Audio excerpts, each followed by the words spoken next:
K Muraleedharan തത്സമയം മാസങ്ങൾക്ക് മുമ്പ് തന്നെ പാർട്ടിയുടെ പ്രാഥമിക അംഗത്വം നിന്ന് സസ്പെൻഡ് ചെയ്തു. ഇന്ന് നിയമ നടപടികളുമായി കോടതി മുന്നോട്ട് വന്നപ്പോൾ അന്തിമമായിട്ട് പുറത്താക്കി. ഒരു ധാർമ്മികത ഉണ്ടെങ്കിൽ അദ്ദേഹം രാജിവെക്കേണ്ടതാണ്. അല്ല, ഇനിയിപ്പോൾ അതിനെക്കുറിച്ച് ചർച്ച ചെയ്യേണ്ട വിഷയമല്ല. ആ ചാപ്റ്റർ ഞങ്ങളെ സംബന്ധിച്ച് അത് ക്ലോസ് ചെയ്ത് കഴിഞ്ഞു. രാഹുലിന് വേണ്ടി വാദിക്കരുതെന്നുകൂടി ഒരു നിലപാടുണ്ടോ? ഇനി പുറത്താക്കപ്പെട്ട ആർക്ക് വേണ്ടിയും പാർട്ടിയിൽ വാദിക്കാൻ പാടില്ല. അല്ല, പാർട്ടിയെ സംബന്ധിച്ച് ഞങ്ങളുടെ എല്ലാ നടപടികളും പൂർത്തിയായിട്ടുണ്ട്.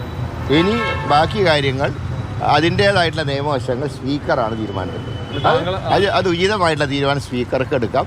പക്ഷേ ഈ പറഞ്ഞതുപോലെ ധാർമ്മികതയുണ്ടെങ്കിൽ രാജിവെക്കണമെന്ന് ഞാൻ പറയുന്നില്ല. കാരണം ധാർമ്മികതയുള്ള പ്രവൃത്തിയല്ലല്ലോ ചെയ്തുകൊണ്ടിരിക്കുന്നത്. ഒരു പൊതുപ്രവർത്തകൻ പോലും ചെയ്യാൻ പാടില്ലാത്ത കാര്യമാണ് അദ്ദേഹം ചെയ്തത്. പിന്നെ അത് MLA എന്ന് മാത്രമല്ല, പൊതുരംഗത്ത് നിൽക്കുന്നവർ പാലിക്കേണ്ട മാന്യത പാലിക്കാത്ത വ്യക്തിയാണ്. അങ്ങനെ വ്യക്തിയോട് നമ്മൾ ധാർമ്മികത പറഞ്ഞിട്ട് കാര്യമില്ല.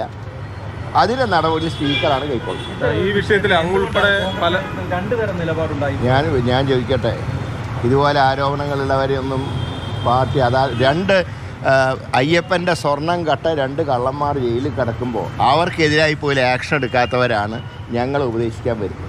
അപ്പോൾ അവരിപ്പോൾ CPM പടം പൊട്ടിക്കുന്നുണ്ട്, നടന്നോട്ടെ. കാരണം ഞങ്ങൾ പടം പൊട്ടിക്കുന്നത് ഡിസംബർ 13.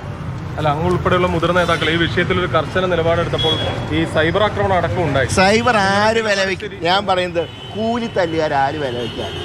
സംസ്കാരമില്ലാത്തവർക്ക് വേണ്ടി വാദിക്കുന്നവന് സംസ്കാരം കേട്ടവരില്ല. ഒരു സംശയം അക്കാര്യത്തില്ല. ഇനി സൈബർ വന്നോട്ടെ, വരുന്നെങ്കിലും ഞങ്ങൾ കണ്ടോളാം. സൈബറിൻ്റെ കെയർ ഓഫിലൊന്നുമല്ല ഞങ്ങളൊക്കെ രാഷ്ട്രീയ പ്രവർത്തനം നടത്തും.